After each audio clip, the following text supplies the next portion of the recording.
get a lot of flack. And people are saying, Paul, you're just doing this to to show off. Or Paul, you're doing, he had all kinds of accusations. Why are you doing this? You're just trying to get a following after yourself. And then all these people were judging him. And so sometimes when we do things, people want to judge us and say, you're just doing that to promote your own church. Or you're just doing that, whatever accusation likes to know. The devil's accuser, that's his job, that's what he does. And so here's how I would have written it. And so here he says, he will bring to light what is hidden in the darkness and will expose the motives of men's hearts. At that time, each will get his reprimand from God. And God will show them all. Oh, well, that's how I would have written it. Says, they'll see that my motives are right. And those guys that they'll be exposed for who they are. But that's not what he says at all. He says this. He's not focusing on what people are saying. He's focusing on God. He says, at that time, each will receive his praise from God. You'll receive praise from God. As you're doing these things, it's kind of cool. Now, I'm talking about sowing seeds, and you don't get, I'm talking about reaping a benefit out there. People are going to get saved. People are going to come to know Christ. People are going to get rid of their burdens. Those people out there, there's a lot of people out there that have a weight of guilt on them. And as we are sowing seeds and we tell them about the wonderful news that there's freedom in Jesus, they're going to get rid of that. And that's part of the harvest that we're going to reap. But not only that, it's going to echo into eternity, not only because those souls will go to heaven, but there's going to be a time when each will receive his praise from God. I like to be appreciated. You probably would notice that I like to be noticed sometimes. But I like to be appreciated, because sometimes I don't feel appreciated. Sometimes I don't. Sometimes my wife might not appreciate me, or you may not appreciate me, or somebody else might appreciate me, or whatever. Get over it. But, you know what? As I sow these seeds, as I do things, there's going to be a time that God, the God of the universe, can you believe this, will praise me. When you sow those seeds, when you do those things, the God of the universe is going to say, well, good job.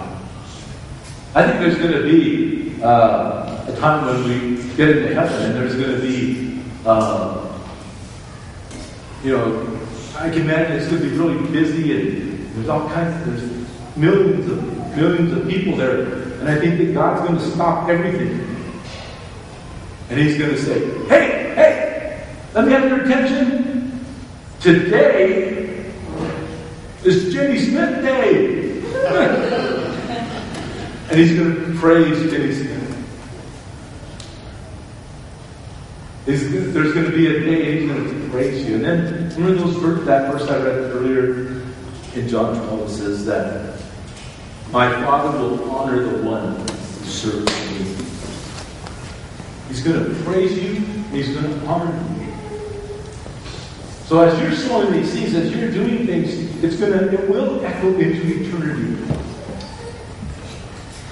It's going to be amazing. And so sometimes when I'm doing these things, I'm thinking, okay, it's going to happen. It's going to happen. One day it's going to happen. And then it finally does happen. Let me give you one more story, because I think there's a lot of stories that are waiting to be written in these neighborhoods around us.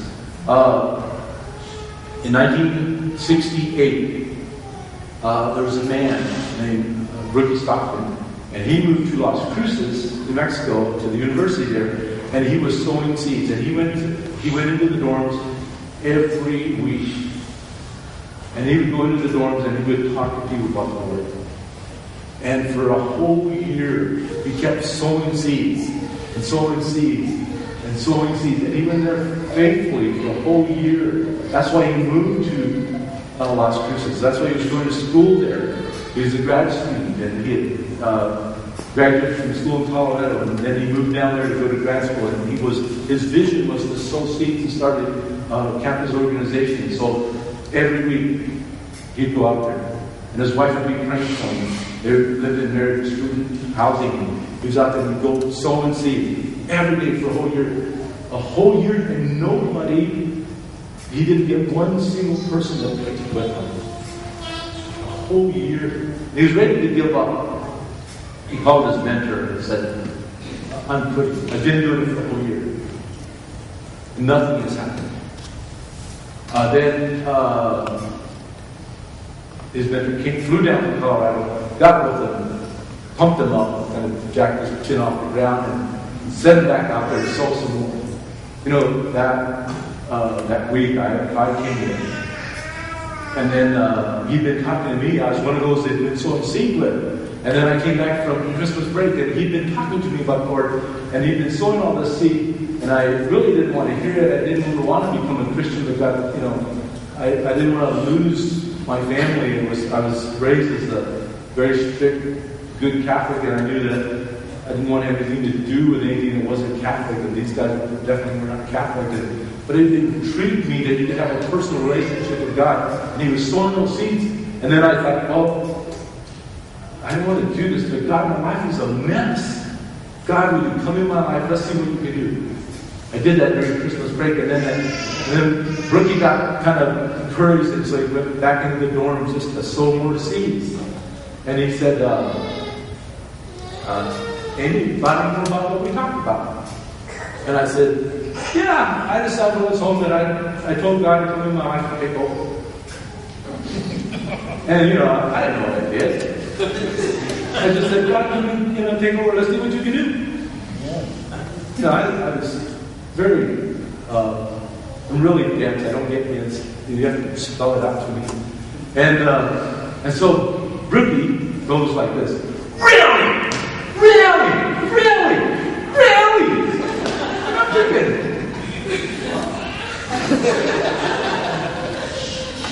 He said, man, that's great. That's great. And I'm thinking. I don't know what I did, but I made him happy. And then I started growing. I started growing in the Lord. But he sowed seeds for a whole year before I came to know the Lord. And that seed sprouted.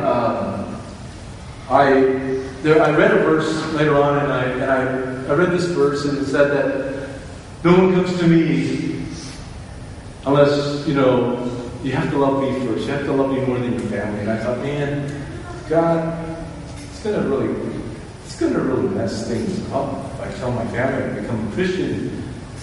And like Christian and Protestant and dad was all the same. That's all my parents could think of. Heretic. And so it was really bad at home for me. And at one point, it just messed up our whole family.